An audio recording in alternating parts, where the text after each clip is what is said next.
E aí galera, com o anúncio do casamento da Emma Frost com o Homem de Ferro, parece que tem muita novidade a caminho, e como ainda não temos esse conteúdo em mãos, para aquecer tive a ideia de separar uma lista com momentos marcantes dessa poderosa telepata, assim como citações e até umas curiosidades bem legais. Lembrando que tem bastante conteúdo sobre ela aqui no canal, e por isso vou focar em momentos que ainda não comentei nos outros vídeos. Mas sem muita enrolação, vamos direto ao ponto. Para começar, temos que saber que a telepatia da Emma é semelhante à do Charles. A diferença é que a dela tem foco nas falhas, e por isso acaba lidando com oponentes mais poderosos para derrubá-los ou, quem sabe, segurar dando tempo para sua equipe atacar como fez com Exodus, que ficou impossibilitado de acessar a telecinese. Tanto que a loira tem essa fama de telepata perigosa e que também consegue derrubar muitas defesas. O capítulo 18 de Emma Frost de 2003 é um ótimo exemplo, porque nessa HQ, além da gente ver como foi o passado da mutante, também podemos ver que consegue facilmente aprender tudo que os outros sabem. Naquele momento, sua colega Astrid, que também era uma telepata, começou a manipular a mente das pessoas ao redor para conseguir o que queria. Quando Emma descobriu, foi posta em uma ilusão. O negócio é que ela passeou pela mente da Astrid, aprendeu tudo o que tinha lá dentro e venceu em questão de minutos. Nos últimos anos, podemos ver alguns telepatas lidando com magos e sua magia.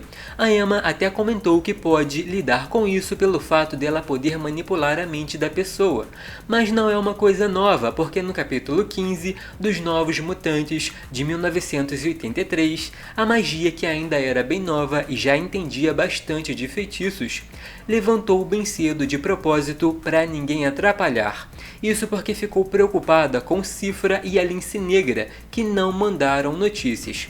Como sabia da localização dos amigos, se concentrou em um feitiço, de modo que podia projetar sua forma astral e viajar pelo planeta à vontade, já que o tempo e distância se tornaram insignificantes. Como naquela época a Emma ainda era vilã e manipulava a mente dos heróis, logo percebeu que tinha mais alguém ao redor e usou uma rajada de energia psiônica que explodiu aquela projeção, obrigando Illyana a voltar para a escola. X-Men Origins Emma Frost é uma HQ mostrando seu passado, focando bastante na família problemática, o bullying que sofria na escola e que, não muito diferente de parte dos mutantes, seu dom veio à tona por meio de sentimentos intensos. No meio de uma apresentação, recebeu uma carta que debochava do seu modo de ser e aparência. Foi nesse momento que fez a escola toda desmaiar, e as pessoas nem tinham como saber o porquê daquilo, e a Emma não contou para ninguém que foi a responsável.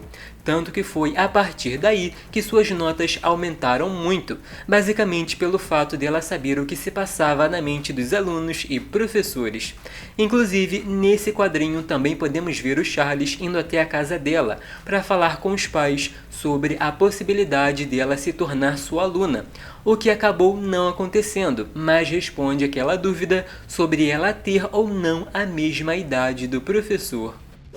Quando falamos que Emma Frost é a telepata mais perigosa do mundo, não é exatamente sobre o poder, mas sim a combinação dele com a genialidade e a moral, já que ela não é muito de medir esforços para conseguir o que quer. Outra coisa clara é que, mesmo com alcance que vai além do planeta, tanto ela quanto outros telepatas gostam de usar o dispositivo do cérebro, porque ele facilita o trabalho.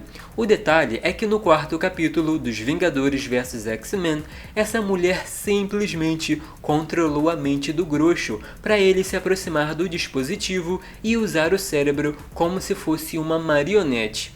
Aí dá para ter mais uma ideia do porquê da Emma Frost ser uma telepata sinistra. Apesar da Emma ser ótima na questão da extração de informações e se aproveitar da situação para aprender coisas novas, tem um outro detalhe que deixa tudo ainda mais interessante, mesmo que não tenha muito o que fazer com a telepatia em determinado momento, e isso vimos no capítulo 496 dos Fabulosos X-Men, quando um celestial foi parar em São Francisco. Quando ela e o Ciclope se aproximaram da entidade, não dava para entender muito bem o porquê daquilo, aquilo. Ainda assim, a loira sabia que a intenção era manter a entidade dormindo até o fim do mundo. Quando Ciclope respondeu que o Fera teria mais informações, a moça comentou que pode aprender algumas coisas das frações dos pensamentos que estão flutuando em determinado ambiente. Para ser mais claro, não tinha muito o que saber, mas ela consegue captar fragmentos de pensamentos. No capítulo 20 da Excalibur de 2020, podemos ver um pouco do passado da Maligna, também chamada de Malícia, uma jovem com o dom da projeção astral, que pode possuir o corpo dos outros, mas de modo bem agressivo e aparentemente muito resistente às sondagens mentais. O detalhe é que enquanto a Capitã Britânia falava com o Conselho, a Maligna usou o corpo da Emma para atacar usando uma adaga psiônica. Por sorte, a Psylocke se aproximou e realizou um exorcismo bem rápido. Mas aí começou uma outra questão sobre fazer a Maligna retornar com seu próprio corpo e ter uma nova chance. Caso contrário, teriam que intervir, já que ela possuiu uma das telepatas mais poderosas, acreditando que tem poder para atacar todo o Conselho. Na 10ª anual dos X-Men de 1991, temos uma citação bem interessante que foi feita pela Vampira. Naquele dia, a SHIELD estava com a Aurora e Estrela Polar que foram manipulados pelo Tentáculo, e alguns X-Men queriam resgatar os dois, pensando que mostrando suas vidas podiam desfazer os efeitos da lavagem cerebral. O problema é que os gêmeos acordaram confusos e saíram em super velocidade batendo em um monte de agentes. Para piorar, Exodus chegou atacando porque queria tecnologia da SHIELD para fazer um novo cérebro e ver quantos mutantes ainda existiam no planeta. Como viu que muito pouco, a Vampira comentou que os X-Men já sabiam disso porque tinham a versão original do cérebro e a telepata mais poderosa do planeta. Então, de acordo com eles, na época da morte do Charles e Jim, Emma era considerada a mente mais poderosa do mundo. Apesar do poder e habilidade dos telepatas, uma coisa que não podemos ignorar é que gênios conseguem criar tecnologias para dificultar a vida desses mestres da mente. Mas no capítulo 9 dos Vingadores vs X-Men, com a derrota do Namor e o fragmento dele se juntando a outros mutantes que tinham o poder da Fênix, podemos ver a Emma afirmando que naquele momento passou a se concentrar em alcançar a mente de cada pessoa na Terra, incluindo a dos Vingadores. Ela podia entrar nas suas cabeças e apenas desligar como um interruptor, o que não aconteceu porque até o momento Ciclope ainda estava bem consciente e pediu para não fazer nada tão extremo. Não era uma guerra e sentia que os Vingadores queriam mostrar que os X-Men eram os vilões da história.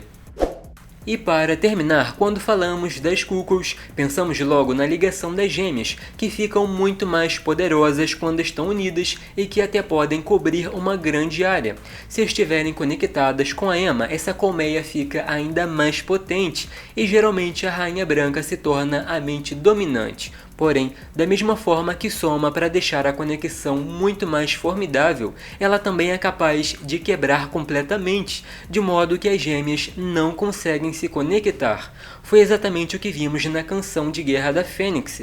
As meninas apareceram voando e ninguém sabia o porquê daquilo. O comportamento parecia diferente e o jeito foi a Emma entrar em ação para entender, já que elas não falavam, o que pouco a pouco foi esclarecido com a entidade retornando e a verdade vindo à tona com um programa que criou muitas Cuckoos para serem usadas como armas.